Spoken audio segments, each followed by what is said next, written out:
Good morning guys, good afternoon, good evening sa inyong lahat. And unang-una, magpapasalamat ako sa mga nag-follow sa akin na hindi talaga umalis. Kahit pa sinabi kong umalis kayo kung ayaw nyo sa akin. Mayroon na message. Tingnan ko pa kung sino pangalan no. Nasabi niya, hindi ako alis sa iyo ma'am dahil gustong gusto kita. Salamat. As I said, ayaw ko kasi dito sa ano natin na mag-uusap tayo ng istorya ilawom dagat ba. Alam mo yon sa Bisaya, yung istoryang walang katuturan at puro lang pambabashing at comment na walang katuturan ang gagawin natin. Na sa tanda nating ito, parang nakakainsulto ba sa edad. Anyway, nandito ako dahil gagawa ako ng reaction, paalala, at kung ano-ano pa sa live ni Chris na kanina. Totoo na nanood ako ng, live ba 'yun o vlog ni Ate Arjobs na maputla nga si Chris na. Kaya habang naglilinis ako, si Ate Arjobs ang pinakinggan ko. Nung nakaupo na ako, pinanood ko si Chris na. So, nung nakita ko nga si Chris na totoo na napakaputla ang bata at marami siyang iniindang nararamdaman. Dahil Chris, sana mapakinggan mo ito, itag ko ito sa iyo at kay Inday Ugdot. At sana panoorin ninyo dahil meron akong mahalagang sasabihin diyan. Concern lang ako bilang nanay at sa experience na rin. Yung nararamdaman mong pamumutla, hindi man ako doktor, hindi yan normal. At saka sa sobrang pagod mo na siguro, kaya nagkaganyan yan. Dahil biruin mo yan, magkatapos mong magtaba sa init, meron ka pang nagcha-charity pa kayo doon sa inyo na namimigay ng mga school things ng mga bata. Tapos meron pa yung ano, ang una, magpa-doktor ka. Tama si Ate Arjobs, magpa-health panel ka para malaman talaga kung ano yung nararamdaman mo. Hindi ito kauihan ha. Talagang, kasi ikaw naman nagdadala ng sarili mo eh. Alam mo na may problema. At sakit ng tiyan, dai, ang sabi mo, ngul-ngul lang yung sakit ng tiyan, hindi talaga masakit. Iba naman kasi yung sakit ng tiyan dahil naimpatso ka or sakit ng tiyan dahil may iniinda kang something. Yun ang pagtuunan mo ng pansin. Anything na hindi normal sa pakiramdam natin is you have to be alarmed. Dahil hindi basta-basta ngul-ngul, ang impatso lang. Sakit ng tiyan iba. Pag ngul-ngul yan, iba yan. So ipa-health panel mo, sabihin mo sa doktor na ganito ang naramdaman mo at para may idea siya kung saan ka i-refer na doktor. At kung ano mang mga bukol-bukol na nakikita mo sa katawan mo, ipa-check up mo rin yan dahil ang bukol dai is yung alarm ng katawan natin na kung meron tayong sakit sa buong katawan, para hindi siya kakalat, gagawin muna niya yung bukol para hindi siya kakalat. Kaya nga, pag nag-burst na siya, doon magka-problema. So, habang bukol pa siya, wag mong idiin at patingnan mo sa doktor at basta hindi kita anuhin, basta magpatingin ka lang ng doktor dahil yung sakit ng tiyanday, maraming ibig sabihin yan. Naalala ko nga kaagad ang mama ko eh, dahil yung mama ko long time ago, yun lang ang iniinda niya, sakit ng tiyan. Tapos nung nagpa-doktor, maraming complications. So hindi kita tinatakot, mas maganda ngayon, matapang ka naman eh, mag-ano ka, magpa-doktor ka para malaman ang problema habang maaga pa. At huwag ka masyadong magpapagod. Alam ko dahil ang ginagawa mo. At na-appreciate namin lahat yun.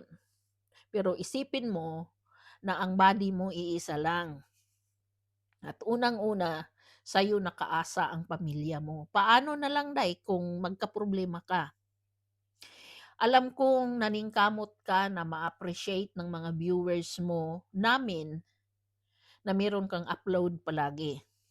Kahit twice a week, 3 times a week, okey na yun dahil 'wag mong araw-arawin kasi napapagod. Tingnan mo, ako nga 'pag nagre-reaction sa'yo o ano man yung nakita ko lahat video mo pero hindi ko yan nire-reaksyonan lahat. Wala akong panahon na na sunod-sunurin mo yan dahil nagtatrabaho ako.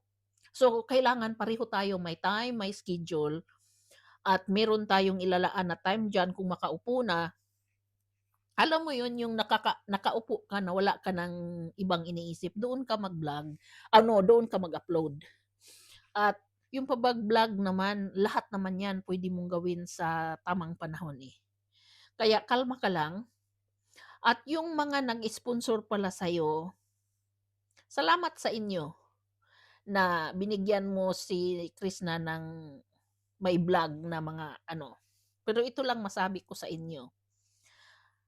Nagpapasalamat ako na nagbigay kayo sa mga bata dahil mahalaga yun, eh, para sa mga bata.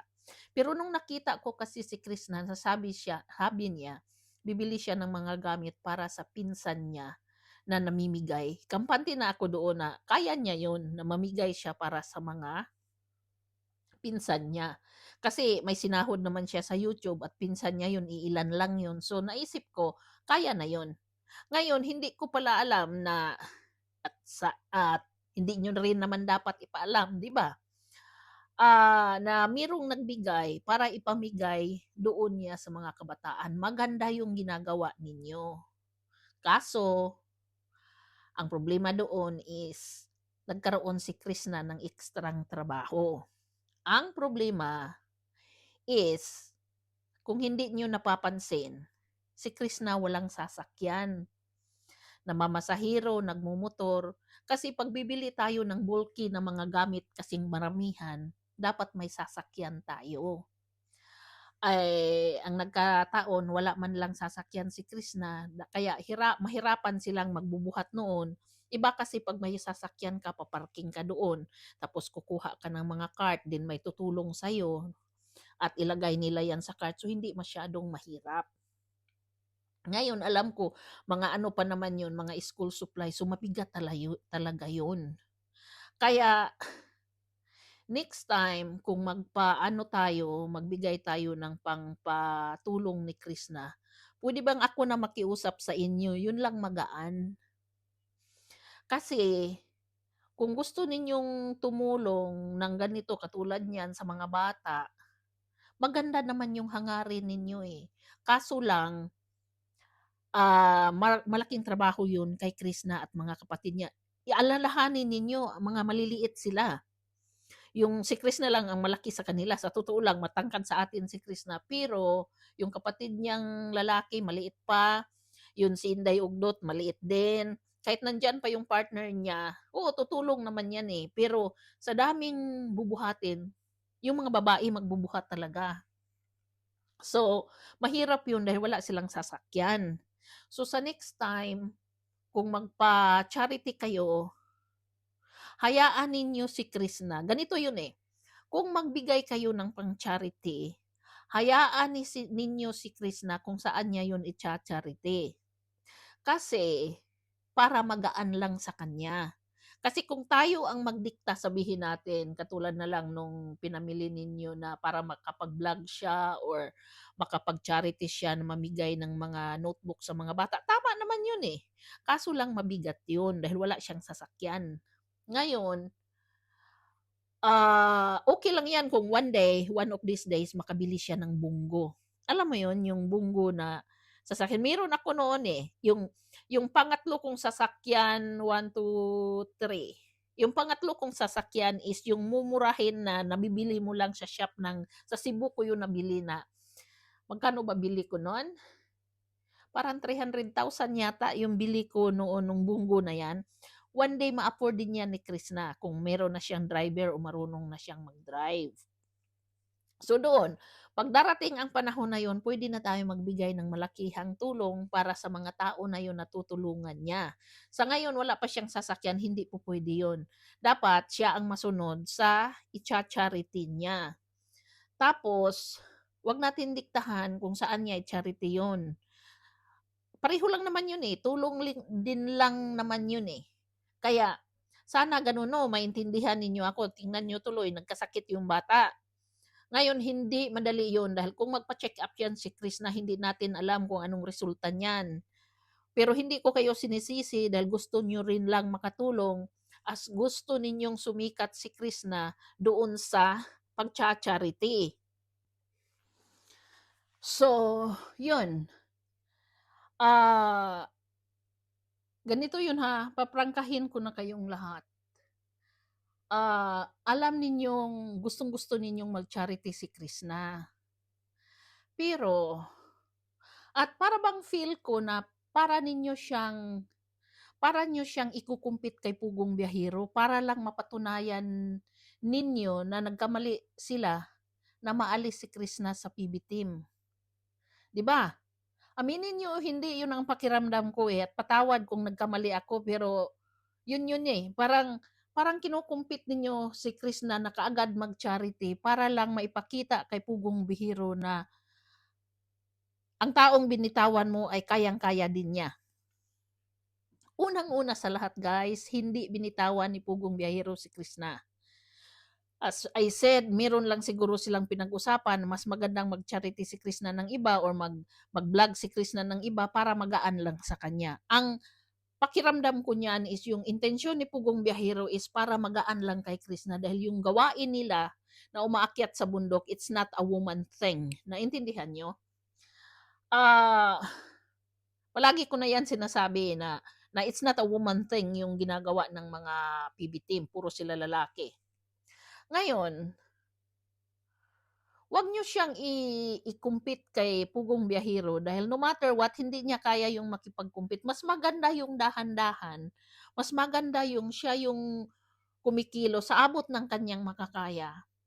At kung tayo man merong itulong, itulong natin sa kanya. But as I said, siya pa rin ang masunod.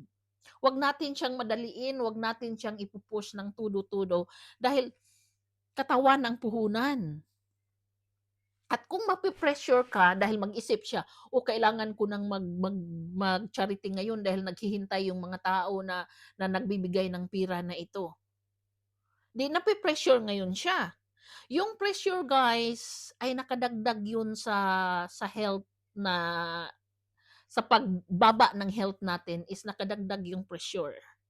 So sana maintindihan niyo na kahit man ako ayaw kong nape-pressure, I will do it the way I like it. I will do it sa time ko and I will do it na sa tama lang para sa akin dahil siya naman ang gumagawa eh, hindi tayo.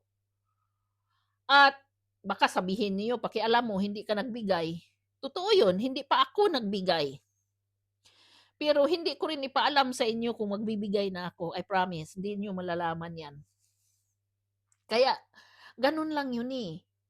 At saka yung mga nagagalit dahil hindi pa na-mention, guys, ano ba doon sa pagmi-mention? 'Di ba? Kailangan ba talagang i-mention ka? Kailangan ba talaga yung tulong natin isulat sa board at sabihin, thank you for para tayong mga kandidatong walang yung alam mo yun, yung mga politikong pulpol na isusulat yung pangalan niya kung makapunta doon sa baryo, doon sa board sasabihin, congratulations and thank you for this following ganitong ano, pira naman ng taong bayan yun eh. Pero sa atin, yung tulong nyo, pira nyo yun. Pero hindi yun dapat ipangalandakan na isulat pa, i-mention pa tayo. Tama na pagdating ng araw, sabihin ni Chris na thank you doon sa mga nag-sponsor sa akin dahil kung hindi dahil sa inyo, hindi ako makarating sa kung saan man ako ngayon. Alam mo, mas maganda yun pakinggan eh, dahil para tayong na-lift up ka doon sa taas na kahit man hindi niya alam kung sino kasi nakikita tayo ng Diyos. Kung taos puso yung tulong ninyo, hindi mo kailangan ng mention na yan. Shout out na yan. Kasi kung yung tulong mo is para talaga doon at yung puso mo is, alam mo yun, yung walang halong kompetisyon, nakikita yun ng Diyos eh. Dahil kung ang tulong mo is ginagawa mo lang yun dahil nakipag-compete ka o kailangan mo lang na may mapatunayan ka, wala na-gain mo na yung price mo doon lang sa mapatunayan mo. So, ang babaw. 'Di ba? So, sana naintindihan niyo ako, hindi ako namba-bash, hindi ako nagagalit, hindi ako ng ano sa inyo, na sana lang 'wag niyo naman i-pressure yung bata. Tingnan niyo tuloy, oh, namumutla, nag-ano, ang daming ginagawa ng bata. Ma-appreciate na lang natin siya kung nag-upload siya, kung ano yung ginagawa niya, matuwa na lang tayo doon. Kung talagang mga nanay tayo dito na nanonood sa kanya at nagmamahal dahil ginagawa natin siyang modelo na bata para sa mga anak natin, o yung mga hindi nagawa ng mga anak natin na nagawa ni Krishna, yun ang gagawin natin. Ngayon kung mag-charity talaga kayo na gusto niyong ipaano ni Krishna, sabihin niyo sa kanya dahil walang walang pressure. Talagang gawin mo 'to sa tamang panahon mo, sa tamang time. Kasi busy ka, intindihin niyo yung bata para hindi siya ma-pressure. So, yun lang ha, hindi ko na habain dahil nagluluto ako ng gulay ko baka masunog na naman yung butter ko. So, yun, sana naintindihan ninyo ako dahil naawa ako sa bata, namumutla. Kailangan siyang pumunta ng hospital at magpa-health panel. So guys, thank you so much. Bye-bye.